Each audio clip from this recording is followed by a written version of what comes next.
Good evening, and welcome to our in-depth coverage of a story that has captured the hearts and raised alarms across Colombia.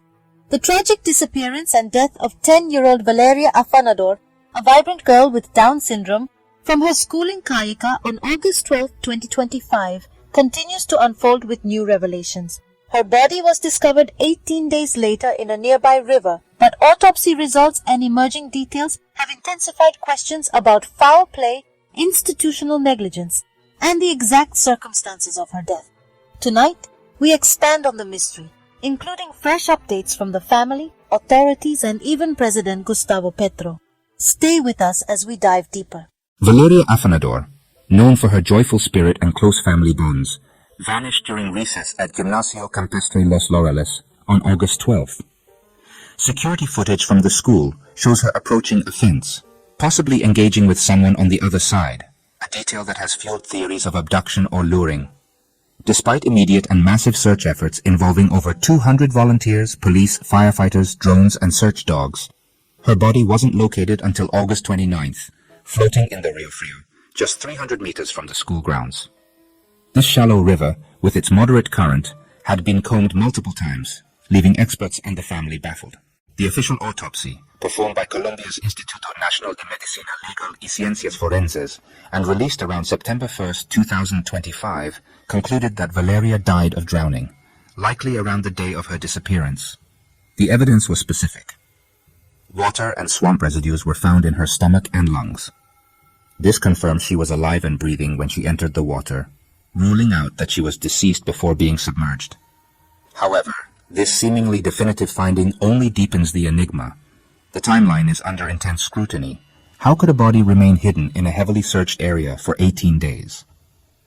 Cundinamarca Governor Jorge Emilio Rey has publicly stated it's highly unlikely the body was in the river the entire time, citing the exhaustive searches by hundreds of volunteers and dive teams and river currents that should have made the body more discoverable. Forensic precedent supports these doubts. In similar cases, bodies typically surface within days due to decomposition and buoyancy. Yet, Valeria's body showed no signs of the advanced decay consistent with 18 days in water, according to preliminary reports. This has led investigators to a chilling hypothesis that her body was placed in the river much more recently. Adding to the puzzle, the family's lawyer, Julián Quintana, revealed the necropsy identified 2 small wounds on her body, one on her head and another on her arm. While officials downplay them as possibly post-mortem or incidental, the family argues they could indicate a struggle or foul play. Quintana is demanding further forensic tests to determine their origin, a move that could reframe the investigation from accident to potential homicide. This legal battle is not without precedent. It echoes the 2023 investigation into a missing child in Bogotá, where minor wounds, initially dismissed, were later proven to be key evidence that reclassified the death as homicide. It's a stark reminder that the smallest details can carry the most profound implications. For Valeria's family, and for a nation watching, these precedents are a source of both hope and dread. Hope that the full truth will be uncovered, and dread for what that truth might be. It's highly unlikely the body was in the river the entire time. The area was searched repeatedly with significant resources. In the face of unimaginable loss, Valeria's parents, Manuel Afanador and Luisa Cárdenas, have been vocal in their grief and relentless quest for truth. Their pain is palpable. Manuel has consistently challenged the school's narrative, his words echoing a protective father's certainty. Mi hija no salía sola, my daughter didn't go out alone, emphasizing Valeria's cautious nature due to her Down syndrome. She had a deep-seated aversion to water, dark places, and unfamiliar situations. For her family, the idea that she would willingly venture towards a river, a place embodying her fears, is not just improbable, it's unthinkable, a direct contradiction to the school's initial suggestions. The family, though devastated, channeled their grief into a vibrant tribute. They held a massive funeral on August 30th, where, as per their request, hundreds wore bright colors. It was a powerful community display, celebrating the bright light that was Valeria's life with flowers and balloons. In a poignant update, Manuel revealed on September 2 that he's pulling Valeria's triplet siblings from the school, stating the family is totalmente destrozada, completely destroyed. The decision sent shockwaves through the community. This action is a powerful public vote of no confidence, symbolizing a complete breakdown of trust in Gimnasio Campestre Los Laureles and its ability to protect students. The body appearing in a searched area after 18 days points to foul play. We need to know if someone hid her body and placed it in the river later. These 2 wounds change everything. We're pushing for a full homicide investigation. The spotlight has intensified on the school's alleged negligence. With the damaged fence, Valeria was seen near becoming a symbol of this failure. Compounding this is the school's proximity to the river, just 3 to 4 meters away, a flagrant violation of the legally required 50-meter safety buffer designed to prevent such tragedies. This proximity, combined with inadequate supervision, created a direct and foreseeable hazard. As a result, public and official calls for the school's immediate and permanent closure are mounting.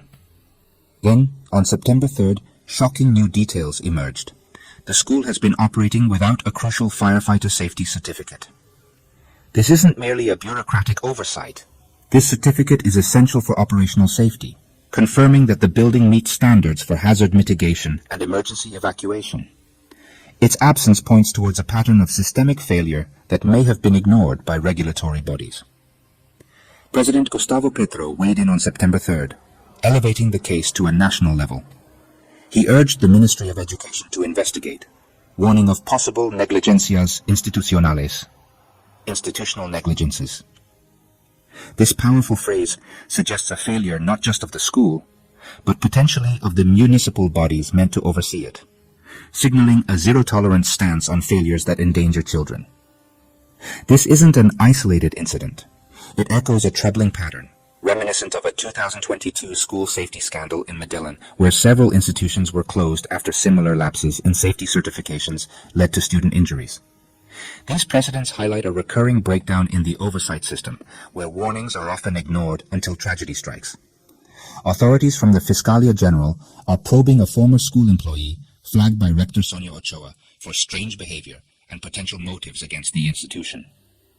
2 other individuals were detained briefly for suspicious actions during the search. Theories abound. Did Valeria drown immediately, with her body concealed elsewhere, perhaps in a nearby building or wooded area, before being dumped in the river to stage an accident? Or was she held briefly, leading to a delayed drowning? Less likely but possible is that search teams overlooked her due to underwater debris or human error, as seen in the 2017 Amazon River search mishaps. The school issued a statement on September 3rd, reiterating condolences and commitment to classes. But parents are withdrawing students en masse, signaling a potential crisis. Community organizations like the Corporation Syndrome de Down have rallied support, highlighting the vulnerabilities of children with special needs in educational settings. Public outrage has sparked marches and online campaigns under hashtag Justicia para Valeria, demanding transparency. Similar to the 2020 case of Sara Sofia in Bogota, where a missing child's investigation exposed family and institutional flaws, this tragedy underscores the need for better protocols for vulnerable students. As the Afanador family seeks international aid from groups like UNICEF and pushes for forensic re-examination, the nation watches closely. Could these wounds and timeline inconsistencies reclassify Valeria's death as homicide? We'll keep you updated as more details emerge. For the latest, follow credible sources or hashtag Justicia para Valeria on social media. Coming up next,